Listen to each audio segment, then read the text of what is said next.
Hey guys, just as a disclaimer, I'm sick while recording this, but I need to get this video out before the end of the year because it's a Christmas video, so you're just gonna have to deal with my voice sounding weird because I'm sick, so yeah.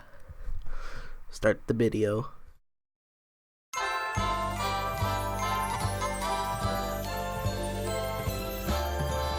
Hey guys, seanyproductions here, and it's December, so Merry Christmas, Happy Holidays, and all that good stuff. This time of year is very nostalgic for me. There are just so many memories related to the holidays. And of course, one of those memories was playing Christmas Flash games while eating some nice cinnamon toaster waffles. There's no shortage of Flash games based on holidays, but Christmas games are undoubtedly the most abundant, and I figured what better way to get into the holiday spirit than to review one of them. And I'm talking about the whole Santa Claus aspect of the holiday. You don't see too many religious Flash games. Jesus? Pfft, who's that? It's all about the fat elf man who comes down your chimney uninvited and gives you free stuff. But the question was, which Christmas Flash game to review? I mean, there are so many. You've got the standard dress-up games and the like, the slapstick classic Super Santa Kicker, and all those Christmas variations of games you'd find on cool math games. But like usual, I decided to go with the one that I personally remember the most. Snowline. On the surface, it seems like not a lot is known about Snowline's development and release. On the title screen, there isn't even a copyright date or anything. Wait a minute, this seems familiar. Yep, there's a link in barely legible font in the bottom left corner. Let's click it.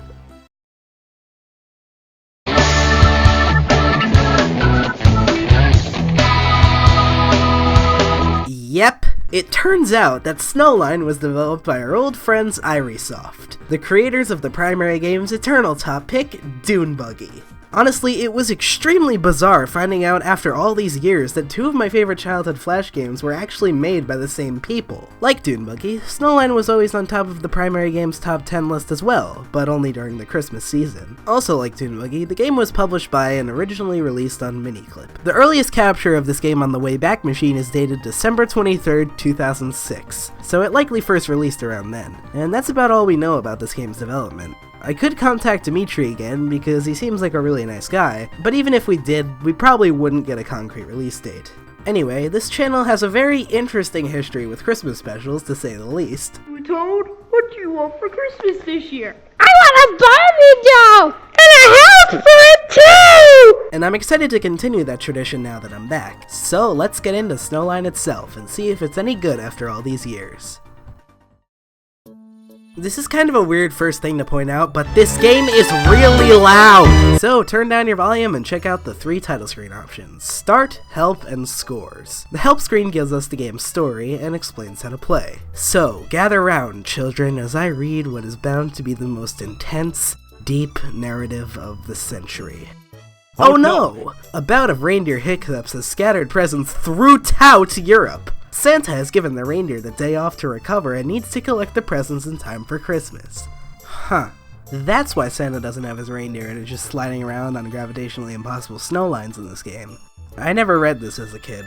Draw snow lines, roll credits with your mouse to guide Santa to the missing presents. Scores lets you view the leaderboards to see who has the highest score, and clicking start will throw you right into the first level. As the help screen mentioned, you don't actually control Santa. Instead, you draw the titular snow lines using the mouse to create a path to the goal flag, while picking up all three presents along the way. If Santa gets to the goal but didn't collect all three presents, you have to try again. There are 4 clickable buttons on the top of the screen. Play, which drops Santa into your unholy creation. Undo, which allows you to undo slowly, one stroke at a time. Clear, which just deletes everything, and muting the audio, but for some reason this doesn't mute the sound effect that plays when you click on options. Everything is muted except that one specific sound effect. You have a limited amount of snow, I guess, to use, and the amount you have left is shown by this gauge in the top right. You always have more than enough snow juice to beat each level, so running out is not a very frequent occurrence. After you finish each level, you gain points based on how much snow is left. The less you use, the more points you get. This is actually pretty cool because it incentivizes players to challenge themselves to get more points while still being a completely optional challenge. You can use all of it and get 0 points if you want. I got 0 points for the entire game once just for fun. If Santa falls on his head, you'll have to try again, but unlike the dune buggy, he doesn't explode. This is either a good thing or incredibly disappointing depending on who you are. There are only 12 levels, all of which are only one screen, so the game is very short. There are a variety of obstacles that jolly old Saint Nick will encounter on his journey to save Christmas. Cloud lifts which carry Santa in the direction they're pointing, volcanic plumes that you can't draw snow over due to the heat, tornadoes which if you come into contact with you have to restart, certain tunnels which you first need to collect keys to open, and of course the infamous trains. These go at the same time every time you press play. If you hit the train, you basically have to rethink your entire design. There are a few things other than the aforementioned presents and keys that Santa can pick up, like rocket boosters which propel you forward, and a Santa doll looking thing which makes you tiny. Yeah, shrinking power-ups seem to be a recurring theme with Irysoft for some reason. Snowline's graphics are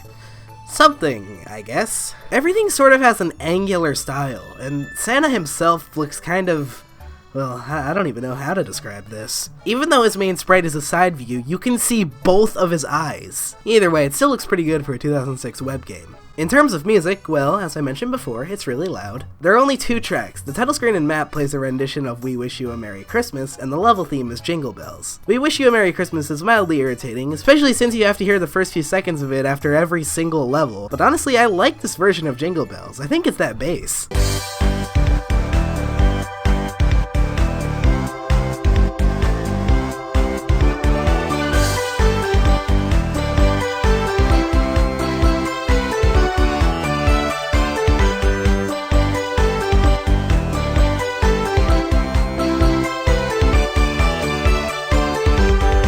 Snowline is an extremely simple game, but somehow it manages to be a lot more entertaining than it seems like it would be. There's just something surprisingly fun about finding the most crazy convoluted ways possible to complete each level. The physics are weird and unpredictable, but honestly I think that just adds to the experience. You never really know what's gonna happen when you click play. I can definitely see some of Irysoft's tilty engine in here. Some of the later levels actually take a while to figure out, and they can be a little frustrating due to how unhelpful the undo tool is. I really wish there was an eraser tool. That would make fixing mistakes and optimizing your score way easier. The undo tool only lets you fix so much, and the clear tool just resets everything. This makes it difficult to fix simple mistakes, especially if you don't realize them right away. When you beat the final level, your total score is displayed and you get this glorious image. A weird looking Santa drinking wine probably, and stepping on a present. Hope he doesn't break it. Then you can submit your high score. And yeah, that's Snowline. And it's pretty fun. It's nothing mind-blowing at all, it's just a quaint little holiday flash game that can be really enjoyable if you take it for what it is. I know it's just a dumb haha Santa kids game and I'm being extremely nostalgia blind here, but I mean, who cares? I found it to be a fun little game that was definitely worth revisiting this holiday season. Also, it has a ton of parallels with Dune Buggy, which just makes it perfect. But we're not done here yet. Irie Claus brought another gift it seems, so let's open it up and see what's in store.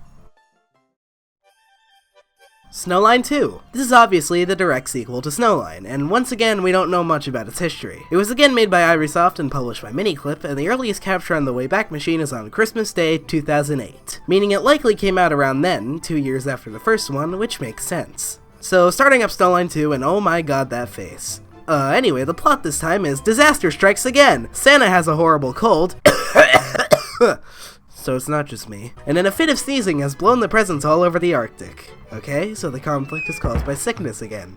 Interesting. Whilst he is tucked up in bed, help Mrs. Santa, not Mrs. Claus, Mrs. Santa, original character, do not steal, collect all of the presents in time for Christmas. So let's click start and, Yep. It's definitely Snowline. Again.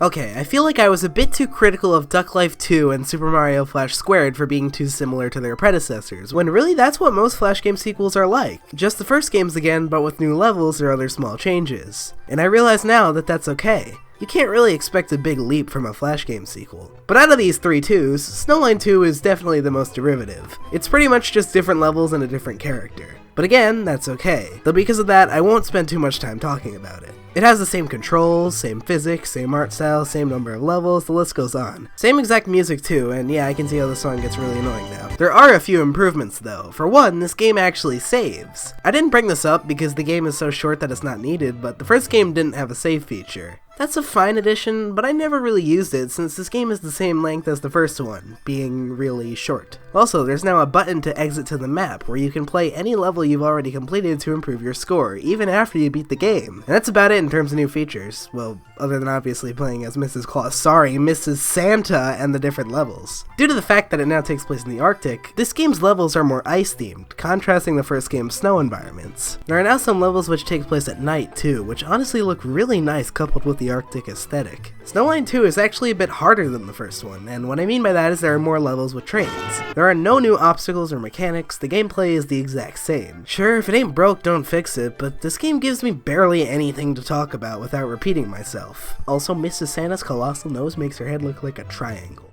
Yeah, that's pretty much all Snowline 2 has to offer. It's your typical Flash game sequel. If you want more Snowline, it certainly provides that, but not much else. It's probably mostly just because nostalgia, but I prefer the first game. Also, the amount of salt I have for the fact that Snowline got a sequel but Dune Buggy never did could probably melt all the snow in both these games. It's still a solid enough Flash game, but it doesn't really have its own identity. I know I said it's fine for Flash game sequels to be like this, but they usually add more than this. Take Duck Life 2 for example. Dysfunctional level editors aside, that game added a new skill to train for, new locations, new mechanics, and a lot more, while still being very similar to its first installment. Snowline 2 brings nothing new to the table, unless you count a better map screen, slightly unnecessary save feature, and confusing main character naming. Yeah, I know I'm overanalyzing this, it's basically just more levels for Snowline, and if you think of it like that, then it certainly does its job, and it does it well. In conclusion, Snowline 2 exists.